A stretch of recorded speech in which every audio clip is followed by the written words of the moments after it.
So, hi guys! Welcome back to my channel, and for today's video is my second day here in Georgia. So, ayun, tapos na ako maligo, tapos na rin ako mag-prep ng face. So, get ready with me itong video na to, and the rest will be the whole tour. And aside from that, may napansin ako dito, like, wala silang bidet. Okay? And second thing, nag-grocery kami kagabi, and parang walang masyadong mga Filipino food. So sige, ganito na lang para matapos rin ako kagad kasi baka mamaya dumating na rin yung tour guide namin. So magpe-prep na ako habang nag-explain na nagkikwento ako sa inyo. Tapos, yun yung mga napansin ko dito. Walang bidet, and aside from that, walang masyadong Asian food here. And parang ang hirap magstay dito ng ilang araw. Pero okay naman yung lugar. Tapos, yun. Second thing, hindi kasi ako masyadong nagdala ng mga toiletries kasi I was expecting na complete dito. Like, complete yung maibibigay ng hotel. But unfortunately, I guess shampoo lang. And yung hair ko kasi kailangan conditioner. Hindi ako makahanap ng conditioner. So, ayun. So, lapag ko na lang siya muna dito. And then, yeah. Just watch me, guys.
So, magpe-prepare pa ako and papakita ko sa yung pinaka-final outfit ko. So, ayan guys. Ito yung suot ko for today. So, hindi ko muna siya isasarado kasi wala pa naman kami sa may location na mismo. Pupunta namin na may snow. So, yan. Mga picture. Yan lang. Artlist.io. Ayun, nalaglag. Ayun, Mark. Ha? Yeah. Asa na? Kunin mo muna. Hi guys! So ngayon, nandito kami sa may stopover. Bumibili kami ng coffee. Kung makikita nyo, tignan mo. Kung paano kalamig. Woo! Sarap, sobra. So ngayon, papunta na kami ng Gaduri. So ayan yung lugar dito. Sobrang lamig. Pag makikita nyo, tingnan mo, ihihip ako. So, ayan. Tingnan mo. Kung nakikita nyo yun. So ayan yung lugar, guys. So update ko.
So, dito, papunta na kami dun sa my church.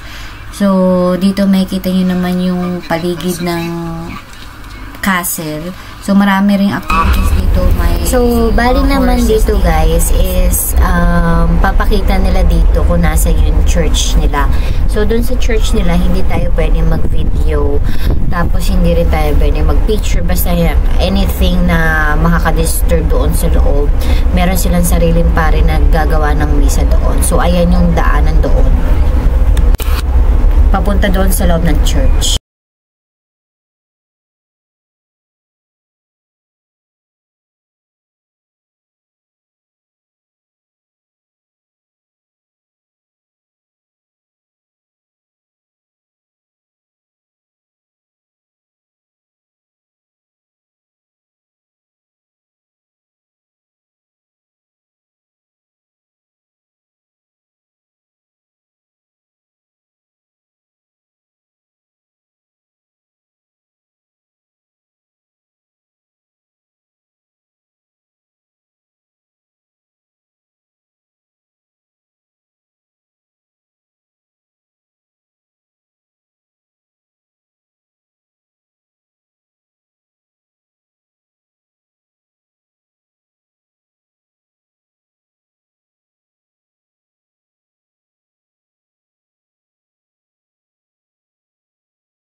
So, ngayon, nililibot namin kayo sa my castle.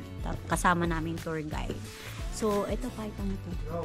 Music licensing reimagined. Sa loob ng castle na yan, nandiyan din yung church. So, pumunta kami doon na, explain ko nga eh. Pumunta kami doon kanina. Yun nga lang kasi, bawal kasi mag-take ng videos and any photos. Tapos, nag-light kami ng candles doon. Tapos, gumawa na kami ng small prayer.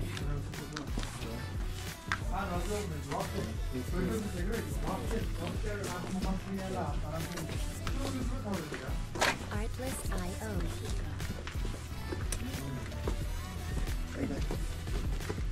At ayun na nga guys, so binalak na rin namin dito na libutin yung buong castle. So meron daw yung 5 floors, so hindi ko ma-imagine kung paano naging 5 floors yung loob ng castle. So, yun nga lang, medyo natatakot kami kasi hindi ganun ka-fix yung structure ng castle. So, hindi natin alam kung mamaya bigla na lang magkaroon ng accident, na bigla na lang gumuho siya. Pero, marami na rin naman mga turista na pumasok doon sa loob. Tsaka medyo naging curious ako. Kaya gusto kong umakyat doon. Pero sabi nga nila na medyo malamig, tsaka masikip nga yung loob. Kasi may mga ibang kabayan din kami mga na-encounter. Pero sabi naman nila, like, worth trying rather than doing nothing.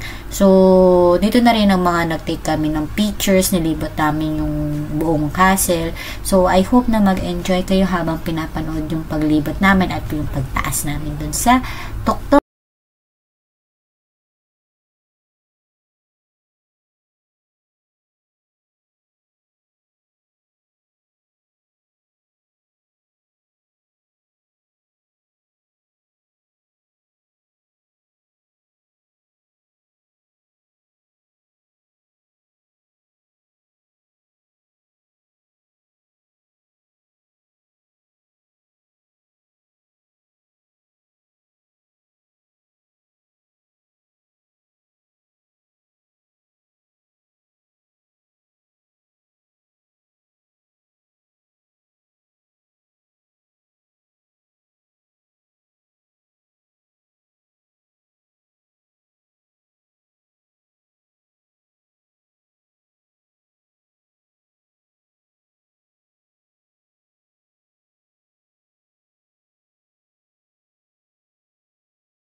ini-edit ko tong video na to. Medyo natatawa ako dito sa part na to. Kasi hindi ko alam kung yung kasama ko yung masaya pa ba na mag-video. Kasi nga, nahihirapan na nga kami umakyat, baba. Tsaka hindi pa namin alam kung anong mangyayari sa loob. Kung safe ba. Kasi syempre, like, yung structure nga nung castle, sabi ko nga sa inyo, hindi ganun ka-strong. And aside from that, hindi namin alam kung saan kami papasok or saan kami lalabas. So, yun yung medyo naging hassle dun sa site namin. Pero, at least na-experience namin pumasok sa loob. Eh, totoo nga, mas malamig sa loob kasi nga puro build siya ng by stone. Siyempre, yung temperature nung stone, na-absorb siya dun sa loob. And then, makikita nyo dyan, puro kahoy na siya. So, gusto namin tumawid dun sa kabila, kahit gusto yung kuman. Pero natatakot ako kasi baka bigla pagtapa ko dun sa kahoy na to, sa kahoy na yan, bigla na lang bumagsak. So, nag-change na lang kami ng mind na bumaba na lang ulit. Tsaka medyo kinakabahan rin kasama ko. So, bale, sa pagbaba rin namin sa mismong castle, of course, meron rin struggle sa part na to kasi mas mahirap pala ang pagpababa kasi para kang mag-i-slide. So, ngayon, may mga kasabayan din kami na papasok na pataas. So, syempre, makitid yung daan. Sabi ko nga sa inyo, hindi halos magkasya yung dalawang tao dun sa may hagdanan. Kaya sabi namin sa kanila, kami muna, uy! So, ngayon, ayan, padaan-daan na lang ako sa pagbaba. At sa totoo lang din kasi naman, talagang nakaka-curious din sa loob kung might be meron kayong magandang historic na makukuhanan or mapagpipicturean na additional. Syempre, nandito ka na lang rin naman at take the chance na magkaroon ng a lot of memories. Kasi ang memories, hindi naman siya nababayaran ng kahit anuman. So, I had a good experience dito sa pagpunta namin sa place na to. And nakapagsimba din at sobrang na-amaze ako kung paano nila ginawa ito, structure na to. Pinapakita ko na lang sa inyo kung ano itsura. So ito yung itsura sa labas. Yan, ito sa inyo.